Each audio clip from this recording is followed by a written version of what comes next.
ternyata tuah atau yoni atau harapan dari sebuah keris itu bisa kita ketahui dari dapurnya.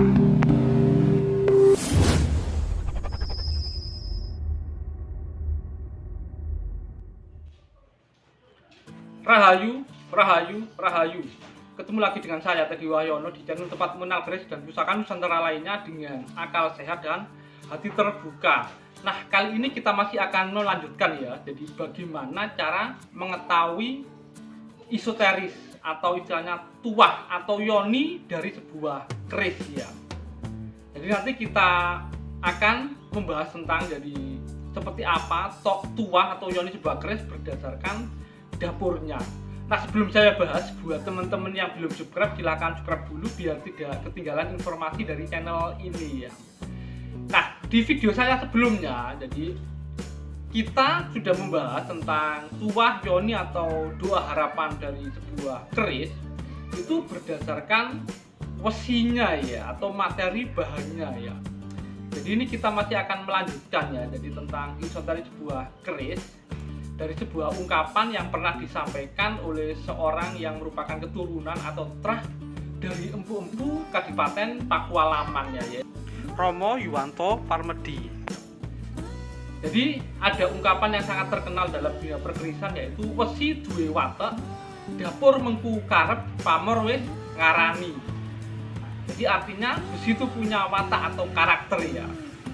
Terus dapur itu memiliki istilahnya bisa menunjukkan sebuah harapan atau kekarep apa yang ada pada keris tersebut ya. Dan pamor wis ngarani itu atau pamor itu bisa menunjukkan doa yang dipanjatkan sang empu ya untuk keris tersebut ya. Nah, sekarang kita akan membahas yang tentang dapur mengku karep ya. Artinya dari sebuah dapur kita bisa mengetahui jadi harapan apa atau kekarepan apa yang istilahnya disematkan sang empu ke dalam keris atau pusaka tersebut ya. Nah, sekarang kita bahas tentang dapur dulu ya. Jadi dapur itu adalah istilahnya kalau di Jawa ada istilah dapuramu itu ya kayak wajah ya. Jadi yang membedakan jadi satu keris dengan keris yang lain berdasarkan ricikannya ya. Jadi misalnya kalau yang cukup sederhana itu yang keris dapur brojol ya, yang bilahnya lurus ngelimpo, jadi nggak pakai odo-odo, terus gantinya polos, ricikan cuman pejetan aja. Yang kalau seperti brojol ada tikel alisnya disebut tilam upih. Yang mirip kayak tilam upih kalau ditambahi tingil nanti menjadi tilam sari ya.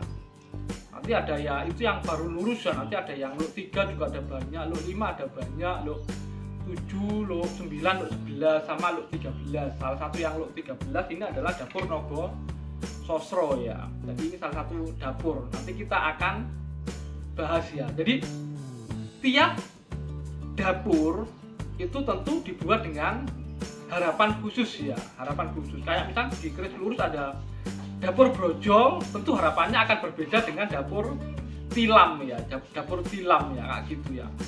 Dan yang menentukan dapur itu adalah ricikan keris, ricikan pada keris. Mungkin teman-teman kenal kayak pejetan, tikel alis, sogoan, greneng, tingil, odo-odo, nah gitu ya. Jadi ada macam-macam alis, gusen dan lain-lain ya. Nah, misalnya pada keris brojol ya, keris brojol kan di samping saya ini, salah satu dapur keris yang sederhana ya, lurus dan polos, ricikan pejetan aja ya. Jadi ini kalau teman-teman di dunia perkerisan atau lihat yang di ensiklopedia keris itu nanti brojol konon tuahnya itu bisa memperlancar persalinan ya. Karena brojol istilahnya dari istilah brojol, keluar begitu saja dengan lancar. Sebenarnya tuah secara umumnya atau filosofi secara umumnya untuk dapur brojol itu agar segala urusan atau permasalahan dari seseorang itu bisa terlewati dengan mudah, dengan lancar ya, seperti itu. Berbeda lagi dengan yang keris jenis tilam, entah itu tilam upih atau tilam sari ya. Dari kata tilam mungkin teman-teman sudah tahu ya, itu adalah alas tidur, ada juga kayak tikar untuk tempat tidur ya. Dan tilam sendiri itu kalau di zaman dulu itu sering menjadi sebuah pusaka yang hampir dimiliki oleh setiap keluarga. Kalau di ensiklopedia Kris, sebenarnya ini yang ditulis adalah yang Tilam Sari ya. Itu cocok untuk keluarga karena memang tuahnya itu adalah kesejahteraan dan ketentraman dalam keluarga ya. Dan yang paling terkenal salah satu adalah Luk 13 itu adalah Dapur Nogo Sosro ya, Dapur Nogo Sosro. Ini tentu saja memang biasanya kalau zaman dulu untuk penguasa ya, untuk raja ya. Dan ini filosofinya pun dalam ya, tujuannya ya, Dapur Nogo Sosro ya. Sosro atau sisik 1000 ya, jadi sisiknya selalu diukir banyak ya, dan bilang 1000 kayak gitu ya. Jadi itu konon agar si pemimpin atau raja tersebut bisa mengatasi berbagai masalah atau ribuan masalah yang datang ya. Itu salah satunya. Nanti ada Kidang Kencono seperti ini ya, simbol kecepatan berpikir dan kemakmuran kayak gitu ya. Jadi macam-macam ya. Tapi untuk yang naga sendiri kalau teman-teman lihat di ensiklopedia Kris Nogo Sosro itu cuma ditulis memiliki tuah yang sifatnya panas dan galak ya.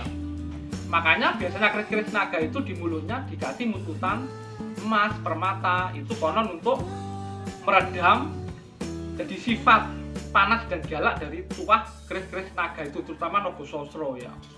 Dan konon kalau dibuka ensiklopedia Kris itu, jika terjadi kayak kondisi darurat, istilah seperti itu, jadi mutan yang ada di mulut Nogo itu dilepas agar istilahnya tuah si keris naga itu bisa menjadi galak lagi.